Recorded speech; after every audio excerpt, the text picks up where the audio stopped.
സജീവൻ, ഈ 3 കുട്ടികൾ ഉപദ്രവിക്കുമ്പോഴും ഈ പ്രിൻസിപ്പലിനോടും കോളേജിനോടും നമ്മുടെ മോള് കാര്യങ്ങളൊക്കെ പറഞ്ഞിരുന്നില്ലേ?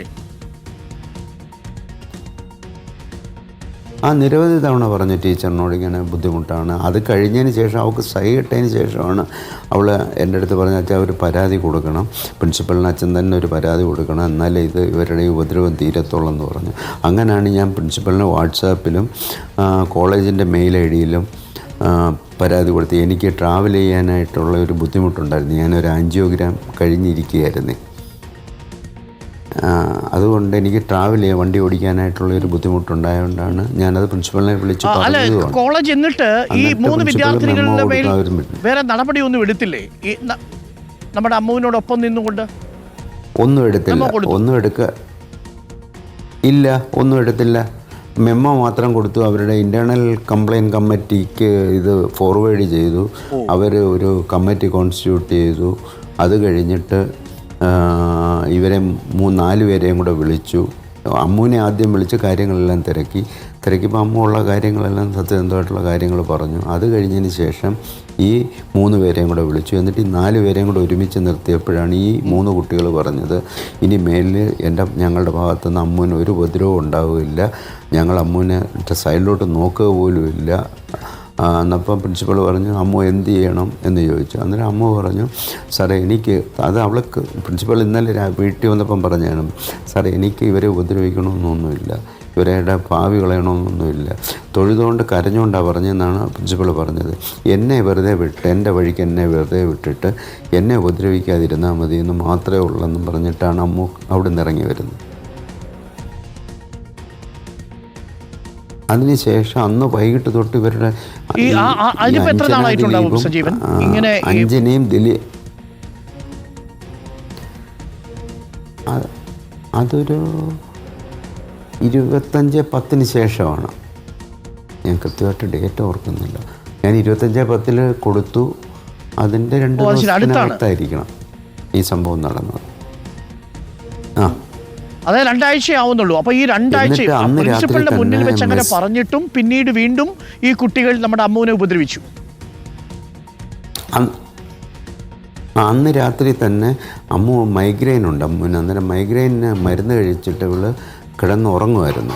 ഉറങ്ങിയ സമയത്ത് ഇവൾ ഒറ്റയ്ക്ക് റൂമിലാണ്. അന്നേരം ഉറങ്ങുന്ന സമയത്ത് എന്ത് ചെയ്തു, ഈ കുട്ടി ഹോസ്റ്റൽ ലീഡറാണെന്നാണ് പറയുന്നത്. അന്നേരം മെസ്സിൽ പോയില്ല, ഇവൾക്ക് സുഖമില്ലാത്തതുകൊണ്ടാണ് പോയത്. അന്നേരം റൂം തള്ളി തുറന്നിട്ട് ഇവളുടെ കട്ടിലൊക്കെ പിടിച്ച് കുലുക്കി ചീത്തയും വിളിച്ച്, നീ ആരാ എന്ന് വെച്ചാൽ പിള്ളേരുടെ ഭാഷയല്ലേ. അന്നേരം ആ രീതിയിൽ ഹേർട്ട് ചെയ്തിട്ട് അന്നേരം അമ്മു പറഞ്ഞു, ഞാൻ വന്നോളാം, കുഴപ്പമൊന്നുമില്ല, ഞാൻ വന്നോളാം എന്ന് പറഞ്ഞു. അന്നേരം തന്നെ എന്നെ വിളിച്ചു പറഞ്ഞു, അമ്മു അച്ഛാ ഇങ്ങനെ വീണ്ടും ഉപദ്രവമാണ്, ഞാൻ എന്ത് ചെയ്യും അച്ഛാന്ന് ചോദിച്ചു. അന്നേരം ഞാൻ പറഞ്ഞു, മക്കളെ എന്തായാലും രാത്രി നീ എങ്ങും പോകണ്ട, റൂം അടച്ച് നീ കിടന്നു, ഞാൻ രാവിലെ പ്രിൻസിപ്പലിനെ വിളിച്ചോളാം എന്ന് പറഞ്ഞു. ഞാൻ അതനുസരിച്ച് ക്ലാസ് ടീച്ചറിനെ, എൻ്റെ വൈഫ് ടോണ മെഡിക്കൽ കോളേജിൽ നിന്ന് റിട്ടയർഡായ നഴ്സിംഗ് സൂപ്രണ്ടാണ്.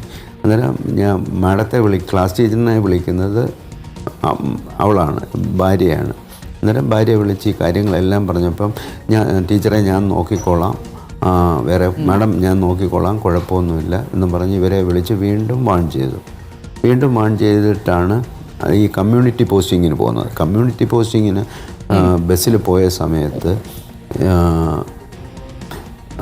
ഈ അമ്മുവാണ് ടൂർ കോർഡിനേറ്റർ. അമ്മു നേരത്തെ പറഞ്ഞിരുന്നതാണ്, വീട്ടിലും പറഞ്ഞിരുന്നതാണ്, ഞാൻ ടൂറിന് പോകുന്നില്ല, ഞാൻ ചേട്ടൻ്റെ കൂടെ ചെന്നൈക്ക് പോവുകയാണ് എന്നും പറഞ്ഞ് അവൻ ഫ്ലൈറ്റ് ടിക്കറ്റും അയച്ചു കൊടുത്തു. 24-ാം തീയതി പോകാനായിട്ട് ഫ്ലൈറ്റ് ടിക്കറ്റും അയച്ചു കൊടുത്തു. 28-ാം തീയതി തിരിച്ചിങ്ങോട്ട് വരാനായിട്ടുള്ള ഫ്ലൈറ്റ് ടിക്കറ്റും അവൻ അയച്ചു കൊടുത്തിരുന്നു. ഓക്കെ, എൻ്റെ മകൻ്റെ അടുത്തോട്ട് പോകാൻ. മകൻ ചെന്നൈയിലൊരു കോളേജിലൊരു അസിസ്റ്റന്റ് പ്രൊഫസറാണ്. അന്നേരം ഇത് കഴിഞ്ഞപ്പോഴത്തേക്കാണ് അന്നേരം ഇവളൊന്നും ഈ ബസ്സിൽ വെച്ച് അവളൊന്നും സംസാരിക്കാതെ തിരിച്ച് കമ്മ്യൂണിറ്റി പോസ്റ്റിംഗ് തിരിച്ച് കഴിഞ്ഞ് വന്ന സമയത്ത് ക്ലാസ് ടീച്ചറിൻ്റെ റൂമിൽ ചെന്നിട്ട് പറഞ്ഞു, ടീച്ചറെ ഞാൻ ഇതിൽ ടൂറിന് വരുന്നില്ല, എനിക്ക് ഇത്രയും ട്രാവൽ ചെയ്യാനൊന്നും പറ്റത്തില്ല, അതുകൊണ്ട് എന്നെ ടൂർ കോർഡിനേറ്റർ സ്ഥാനത്ത് നിന്ന് മാറ്റണമെന്ന് പറഞ്ഞിട്ട് വീണ്ടും ഉള്ള ക്ലാസ്സിൽ വന്നിരുന്നു. ഈ ക്ലാസ്സിൽ വന്നിരുന്നതിന് ശേഷം ഈ സാന്ദ്ര അന്ന ജിബു എന്നും പറഞ്ഞിട്ടൊരു കുട്ടിയെ കൊണ്ട് ഇവളെ വിളിപ്പിച്ചു. ഈ അലീനെയും അഷിതയും കൂടെ വിളിപ്പിച്ചു. വിളിപ്പിച്ച് വാഷ്റൂമിൻ്റെ അവിടെ വന്നിട്ട് ഇവളെ അടിക്കാൻ നോക്കി, ദേഹത്ത് കയറി പിടിച്ചിട്ട് അടിക്കാൻ നോക്കിയപ്പോഴത്തേക്ക് ഈ അക്ഷിതയാണ് തടുത്തത്. അന്നേരം ഇവള് ഓടി വീണ്ടും ക്ലാസ് ടീച്ചറിൻ്റെ റൂമിൽ ചെന്ന് കയറി, ടീച്ചറെ എന്നെ ഇങ്ങനെ അടിക്കുന്നെന്നും പറഞ്ഞിട്ട് ചെന്നപ്പം ആ ടീച്ചർ പറഞ്ഞു നീ അവിടെ തന്നെ ഇരുന്നാൽ മതി എന്നും പറഞ്ഞ് തിരിച്ച് ക്ലാസ്സിൽ ചെന്ന് ഇവരെ എന്തോ പറഞ്ഞെന്ന് തോന്നുന്നു. അത് കഴിഞ്ഞിട്ടാണ് 8:15 സംശയം ഈ അല്ല 8:15 പറഞ്ഞോളൂ. അത് കഴിഞ്ഞിട്ട് ഈ ലോഗ് ബുക്ക് കണ്ടില്ല എന്ന് പറഞ്ഞൊരു ഇഷ്യൂ ഉണ്ടാക്കി ഈ കുട്ടി. ഈ അമ്മു ആണ് എടുത്തത് എന്ന് പറഞ്ഞു. അന്നേരം അമ്മു ഞാൻ പറഞ്ഞിട്ടുണ്ട്, അമ്മുവിൻ്റെ മോളെ പുറത്ത് പോകുമ്പോഴും നീ വാഷ്റൂമിൽ പോകുമ്പോഴും പോലും നീ റൂം ലോക്ക് ചെയ്തിട്ടേ പോകാവുള്ളെന്ന് പറഞ്ഞിട്ടുണ്ട്. അന്നേരം അതനുസരിച്ച് അവൾ ലോക്ക് ചെയ്തിട്ടാണ് പോകുന്നത്. അവസാനം ഇവൾ ഈ കോളേജ് ബസ് ഇറങ്ങി വരുന്ന സമയത്ത് തന്നെ ഈ 2 കുട്ടികളും കൂടെ അമ്മുവിൻ്റെ റൂമിൻ്റെ ഫ്രണ്ടിൽ നിൽപ്പുണ്ട്. അമ്മു റൂം തുറക്കുന്നത് ഇവർ ഇടിച്ചകത്ത് കയറി അമ്മുവിൻ്റെ ബാഗും ബുക്കും ഇതെല്ലാം വലിച്ചു വാരി നിലത്തിട്ടിട്ടൊന്നും ലോഗ് ബുക്കൊന്നും കിട്ടിയില്ല. എന്നിട്ട് അവളെ ഒരുപാട് എന്തൊക്കെയോ പറഞ്ഞു കാണും. അവളൊന്നും അത് കൃത്യമായിട്ട് പറഞ്ഞില്ല. എന്താ പറഞ്ഞത്, എന്നെ ഒരുപാട് ബുദ്ധിമുട്ട് ചേച്ചാന്ന് പറഞ്ഞു.